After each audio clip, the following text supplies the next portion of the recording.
Mac, I don't know what's going on. Are you ready or no?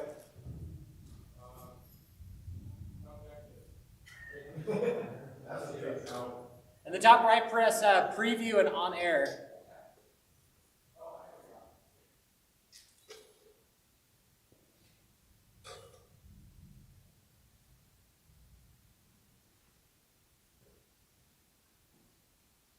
All right, quick review, and then I'll get started when Mac is ready. Maybe I'll help you get ready. Do you guys press preview and on air in Proclaim? Okay, so last week we talked about some key verses, Genesis 1:28 and 27. So God created man in his own image. He created him in the image of God. He created them, male and female.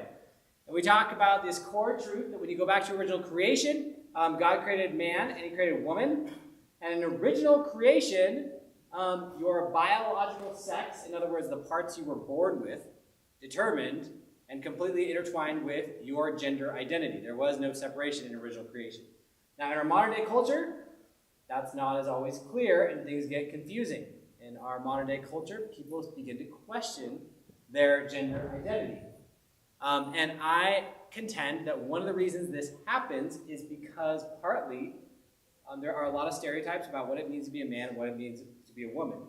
And so then when you're thinking with those stereotypes instead of the truth about what it really means, you can get confused if you don't happen to fall into those stereotypes. For example, as we get started thinking about this, blue and pink. Which one is a guy color? Which one's a girl color? Neither. All right.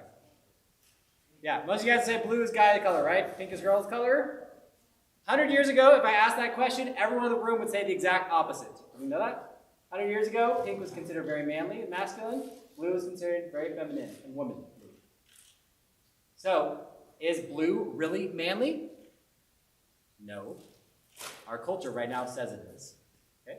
And we absorb the views of our culture. That's just one example of many about gender stereotypes.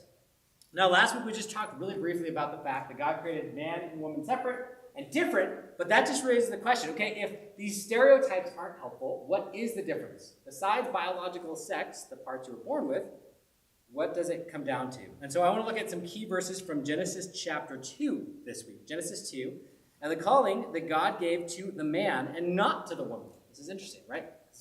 Both man and woman were called to rule creation together. Okay, so that applies to both. But then there is something that's individual about this. In Genesis 2:15, this is what it says.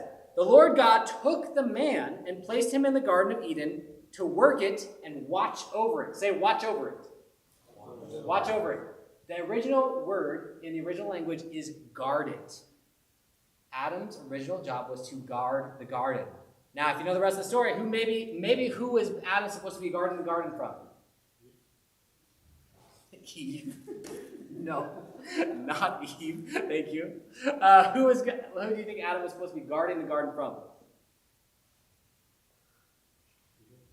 Yeah, the serpent, the snake, Satan, right?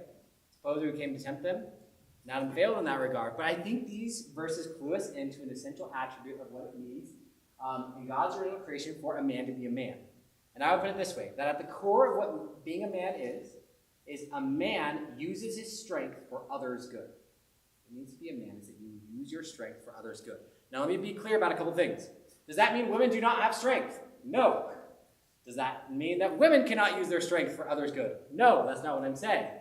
But I am saying that when you peel back all the layers, at the core of what drives men and motivates them and what they try and do and seek to do and should seek to do is that we are called as men to use our strength for others' good. In Adam's case, it was to use his physical strength and his intellectual strength, whatever that was, to guard the garden, to use his strength to guard the garden for Eve and to preserve her. And he failed at that. Here's another verse that relates to this. 1 Corinthians 16, 13 through 14 says, be watchful, stand firm in the faith, act like men, be strong. Let all that you do be done in love. Now, I like these verses for a couple of reasons, but they put together that strength in being like men. Act like men, be strong, right? And then it says, let all that you do be done in love, right? So strength does not mean unloving, okay? It's very important. In fact, it says, let all that you do be done in love. In other words, use your strength, whatever that is, not for your own good, but for others' good. And I want to be clear, I'm not just talking about physical strength, okay? I'm talking about intellectual strength. Strength of your skills in different areas and your passions in different areas, guys, okay? For an example of this, let's look at something Jesus did at one point. This is John 8, okay? This is a really cool story. Then the scribes and the Pharisees brought a woman caught in adultery, making her stand in the center in front of the crowd in front of Jesus. Teacher, they said to Jesus, this woman was caught in the act of committing adultery. In the law, Moses commanded us to stone such women. So what do you say? They asked this to trap Jesus in order that they might have evidence to accuse him. Jesus stooped down and started writing on the ground with his finger. When they persisted in questioning him, he stood up and said to them, the one without sin among you should be the first to throw a stone at her. Then he stooped down again and continued writing on the ground. When they heard this, they left, one by one, starting with the older men. Only Jesus was left with the woman in the center. And when Jesus stood up, he said to her, woman, where are they? Has no one condemned you? No one, Lord, she answered. Neither do I condemn you, said Jesus. Go, and from now on, do not sin anymore. Here's why I love that story. It's Jesus using his strength, but he's not using his physical strength, right? He's using his, I don't know what you want to call it, his intellectual strength, his wisdom strength, right? To track the Pharisees who are trying to get him in trouble and get him, it's like this complex thing where they're trying to trick Jesus and trap him. But Jesus turns it around, and what does he do? He uses his strength, his intellectual ingenuity in this case, for the woman's good, right? To release her and make sure she is released and offer her grace. So at the core of what it means to be a man is to use your strength for others' good. And again, you can do that in 1,000 different ways. And I would just say this, that if that's at the core of what it means to be a man, then that opens up a lot of doors that maybe you thought, because of our gender stereotypes, that weren't open to you. I would argue very strongly that we need godly men creating great fashion, using their fashion strength for others' good. We need godly men decorating cakes, right? We need godly men doing a bunch of things that maybe our culture says, ooh, that's feminine and weird. And I think our culture is wrong. What it means to be a man is to use your strength for others' good. Again, that can look 1,000 different ways.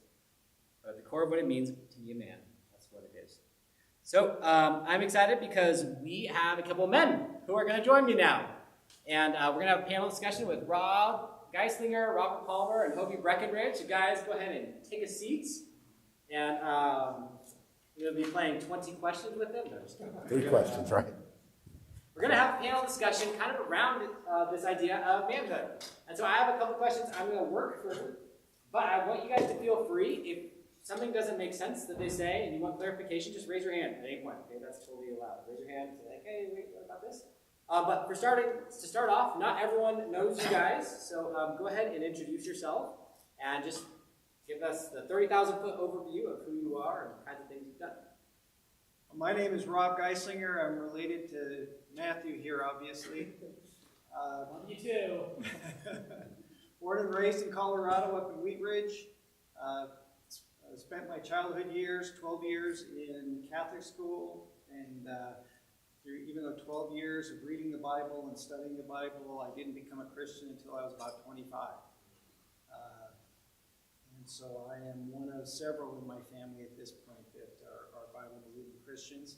Spent my career in the fire service, retired from South Metro Fire, starting in Parker and working my way through that, Division of Fire Prevention and Control. And now if you see my sprinkler truck out there, that's me. I represent 6 states. So I've retired from 2 jobs. I'm on my 3rd job, so I'm really good at retiring, but not good at staying retired. So.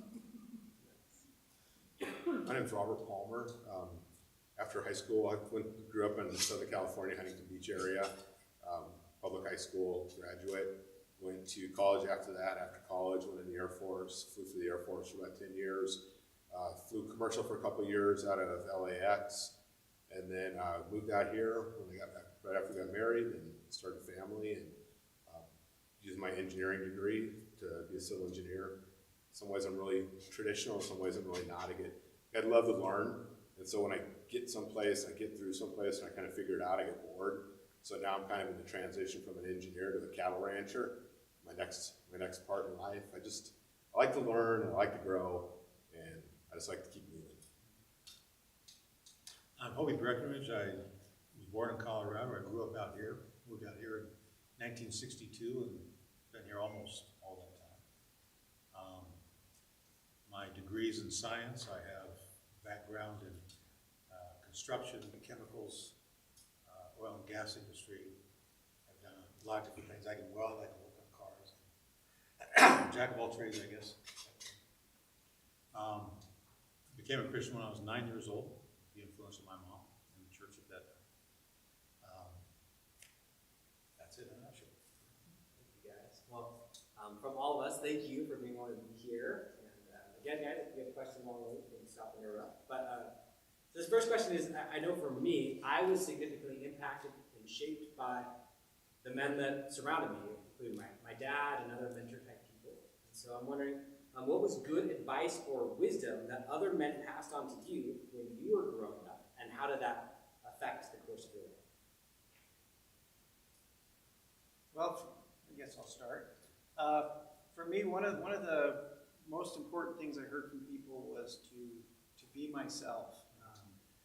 I had some very successful brothers and sisters and friends, and there were some people that would push me into, you need to be more like Dave, or you need to be more like this. But best advice I got from someone was actually the father of one of my best friends. He said, "No, just be yourself and be happy with that." And the reality is, God made me to be me, not to be my brother Dave, and not to be anybody else. So what is something that you did do because of that freedom? Like, how did that affect your life? Well, it's interesting. I mean, when I was in 8th grade, I wanted to be a paramedic and a firefighter. I thought, this is great. This is what I want to be. And my father actually said, "Rob, you're so good at math and science that you need to be an engineer." So I went to CU for a year.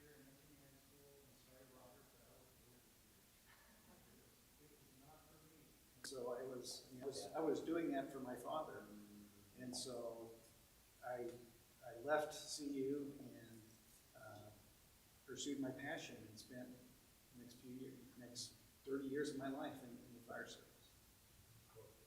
That's okay, because the first 2 years are weeding out. Second 2 years is where you really get into engineering.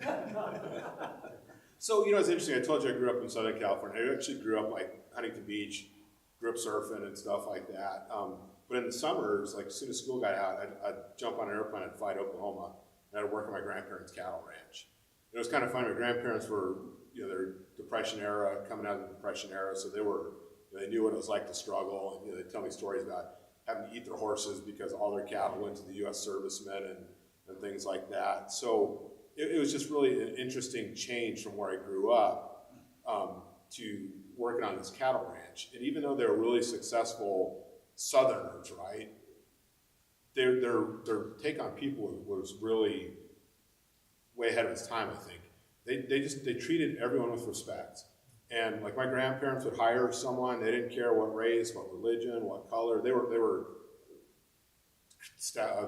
conservative Christians. But you either made it or you didn't on the ranch. You either woke up that morning, you worked, and if you made it that night, you lived in housing on the ranch, and the housing that their staff lived in looked exactly like the house that my grandparents lived in. So there wasn't this division of like, we sit up here and you sit down here. There was just this mutual respect among everyone. And so I really learned from my grandparents, my grandfather and my grandmother, like you treated people as human beings, and you met them at their level, and you just built relationships with people, and that's what mattered more than any kind of education or where you were raised or where you came from or anything else like that. And work mattered to them. Like we were doing a controlled burn one time, and I was kind of a teen. It was about your guys' age, and everyone was taping up. They put their pants in their boots, and they duct taped their boots to their pants. And I didn't want to do that because it was Oklahoma in August, so it was like 120 degrees and humid as heck. So I didn't tape my pants up. I wanted a little ventilation in there. And when the scorpion crawled up and stung me 3 times, like right up in my inner crotch area, and I stripped my pants off and went running into the house where my grandma had a ranch meeting going on with all the ranch women from around there. And I come running in there in my tighty whities, right? So one of the older guys, gentleman there, was a doctor. So he mixes up something in my grandma's kitchen, puts it on my leg. About an hour later, my grandma comes in. She's like, "How you feeling?" I was like, "Oh, yeah, I feel a lot better." And she's like, "All right, well, put your pants on. They're still working." Right? There was no sympathy. There was no like, "Oh, poor you," or anything else like that. There's just like, there's people out there that are working, and they're making a living. Get back out there and do your share. So that was really impactful for me. I've kind of carried that through my life. And where it's been really advantageous for me is, and especially when it comes to the gospel of Jesus Christ, I can sit down at anyone's house and I can eat anything you put in front of me. Like everyone asks, like, "What's the worst thing you ever ate?" For me, it's camel, because it's pure fat. But I can sit down in a Muslim's house and eat camel and have a discussion about Christ, even though they have very different views. And they're thinking the same thing for me, right? I got this Christian in my house, and I'm gonna share the Quran with him and stuff like that. We can do it in a respectful way, and that the ability to like meet people at their level has been really powerful for me throughout my life especially when it comes to the gospel. But in every part, like in business, and work, and deal with my children, and deal with my children's friends and their parents and everything else.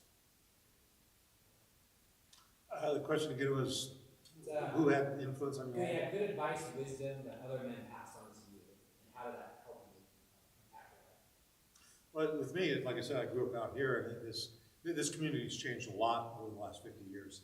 It used to be just farmers and ranchers out here. A lot of people, like now, they lived here, they worked here, they didn't go anyplace else. A little bit different code. The thing is, like you're talking about, working all the time. Nobody expected handouts, and they wouldn't take handouts. If you tell a man you're going to do something, you do it, period. And everybody counted on it. There's no question about it. You stand up for what you say. Matthew 5:37. Let your yes be yes, your no be no. Nothing in between. You don't expect someone else to take care of you. You take care of your family. Man's supposed to be a protector and a provider. And whatever that takes, that's what he does. And that's just from observation of this community, that's what I've done. So we were talking about this idea that the core of being a man is the idea of using your strength for the good of others. And I was wondering if you guys have a story, I know maybe it might be embarrassing to share, but a story that you feel like illustrates that idea well, where maybe a time in your life where you just feel like, yes, this is what a man is supposed to do. But you followed through and you did it, but you feel like he needs to do that. A man should be an example to his kids. Of some of the things I just said. As far as stand up for the country, I mean, pledge allegiance to the flag doesn't mean you're necessarily proud of the current administration or prior administration. It's not a government thing. It's the idea that you're in a country that you can live pretty much the way you want to live by yourself, unobstructed. To raise your kids in that and to set an example that you take care of your family. And I was asking Carrie about that. Like, what do I tell them? It's like, tell them about your mom. I mean, my mom had a stroke in 1994. My dad died in 1998. So I ended up, I took care of her until she passed away in 2015. And that meant moving, taking on additional debt, taking care of her, I mean, helping her go to the bathroom. I mean, things, you guys got a lot to look forward to when your parents get old. So. And then, just live the life. Like now my son, he's got a wife and 2 sons. He's raising them, working hard. It's a really physically demanding job, but he does it with a smile. He's now on the safety team of his church in Denver. My daughter goes to church here. She's also on the safety team, and don't anybody mess with her. She's capable.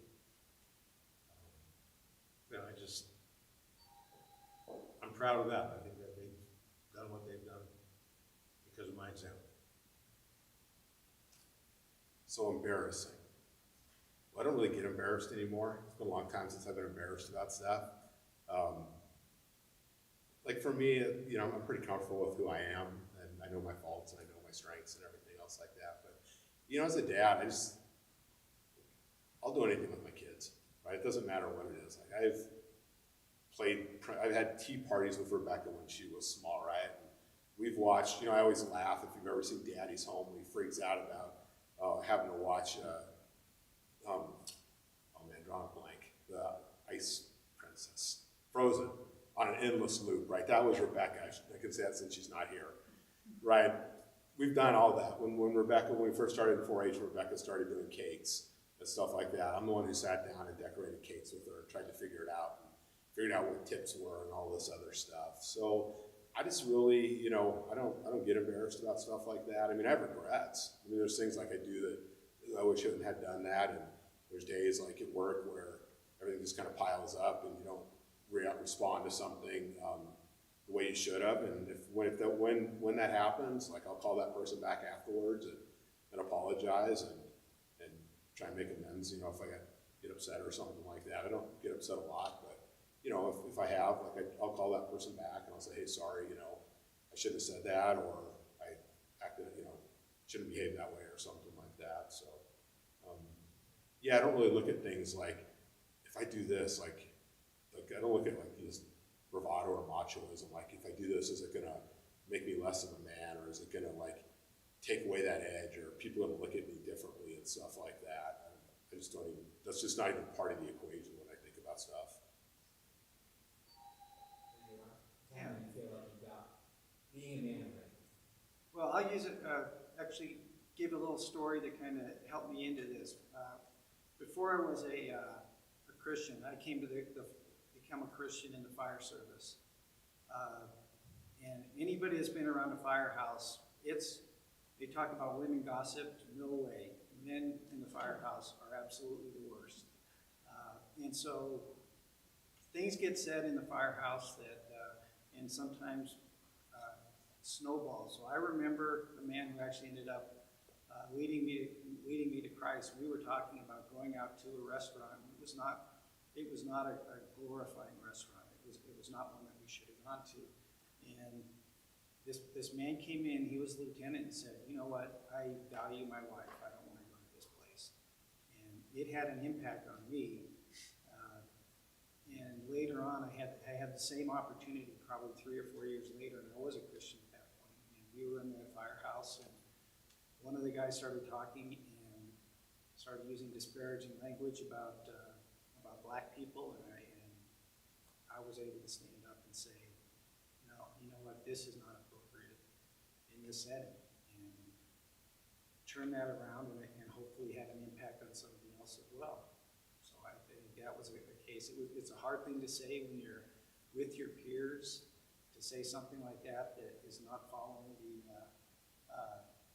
the direction of the communication, but it is important to stand up at those times.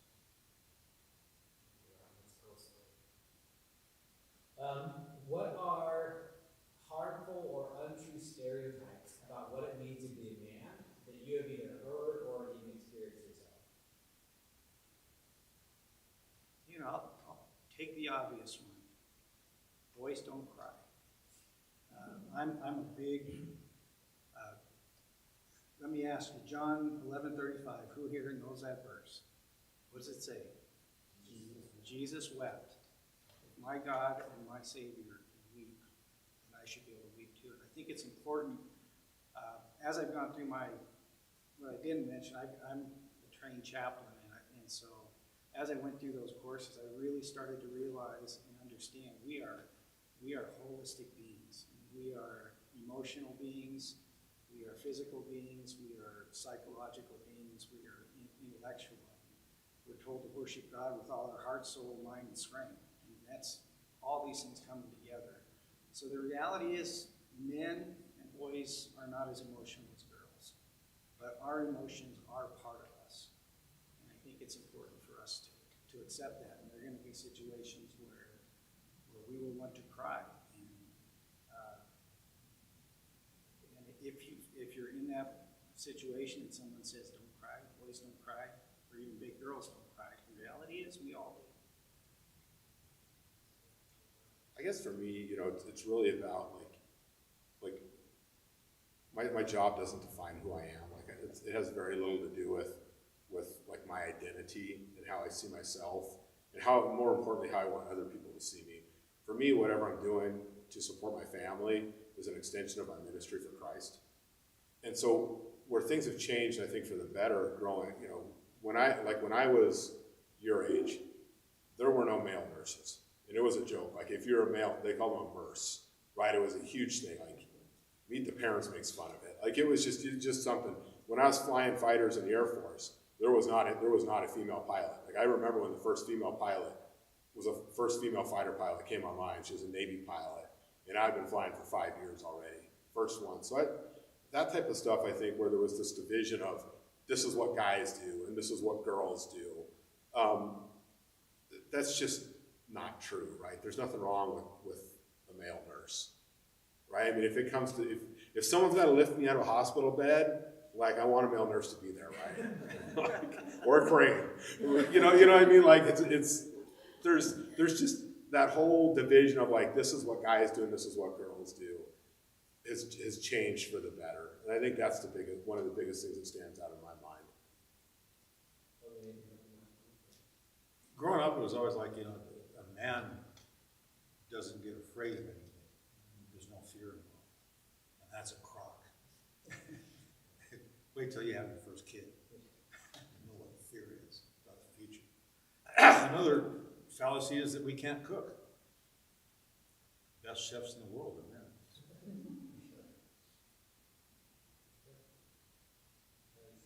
All right, last question is this. If you would, the guys here especially, take away one piece of advice about what it means to live as a man or something to keep in mind during the middle school, high school year, what's one piece of advice you'd like them to take away from? I'll start since I haven't started. So, you know, it's really what the male role is when it comes to the gospel, when it comes to your family, is defined by the Bible, right? It defines by what God told us to do. And so God tells us as men to be the head of our households. And that doesn't mean, you know, we can always get in this, I always like it when guys bring up like where the Bible talks about the woman getting up before dawn and doing all this other stuff. They never like to talk about what that means from the guy's side, right? So you're the head of your household and understand what that means. It doesn't mean that your wife is frail or anything else like that. Like those of you who know my wife, like people are always like, does Frances ever get mad? Like Frances is a silent hurricane. Like she's unmovable when she's on something. But we know our roles in there, and then we respect each other's roles. And so as you move through life and as you grow in men, and I'm still growing. Like if you're looking for someone who's got all the answers, you don't want me on this panel. Because I learn something new every day about being a man, and about being a father, and being about husband. So as you move through life, just always continue to grow, and then always just filter that through what the Bible says a man should be, and through what Christ modeled for that. And I think as you grow into an adult man, because you're young now, as you go into an adult experienced man, your focus should really, the question that goes to your head when it comes to doing something should really change from, am I allowed to do this? Like, does the Bible give me permission to do this? To, is this good for Christ? Is this good for Christ's kingdom? There's lots of things that we can do. The Bible, you know, isn't law driven. So we have a lot of freedom in the Bible. With that freedom comes responsibility. And so an adult, experienced man thinks about it in a fashion that says, if I do this, even if I'm allowed to, does it really advance the kingdom of Christ? And we should filter everything we do through that filter. Well, I would say one of the big things is recognize that we cannot do this on our own. I mean, if you listen to the sermon today, Alan talked about that. John indicated, and as we go through the entire New Testament, we have the great figures of the Bible that are much stronger than I am in many ways, and they say, I can't do anything on my own. And trust in God, we need to rely on others. And I see this in my work life. I've had people that work for me 5 fire inspectors, one of the things that would always drive me crazy is they would come out of school and go out on their first inspection, and somebody would ask them a question, and instead of saying, I don't know, they would make up an answer just because they thought, well, I'm expected to know everything. And the reality is none of us are that strong. None of us know everything. So rely on others, rely on other men. As when you become a father, or women, when you become mothers, don't do it on your own. There are many people that can help us, and God is there to help us. Like what Robert said about the man's supposed to be the head of the family. That's straight out of the Bible. But it doesn't mean that he's the boss. He's not supposed to rule with an iron fist or something. He's supposed to provide for the family, protect them, and make them feel safe. Whether he feels safe or not doesn't matter. He's supposed to make them feel that way.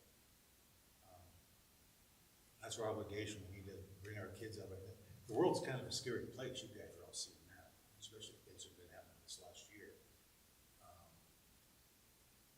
Doesn't mean that it makes us uneasy. It doesn't make us uneasy.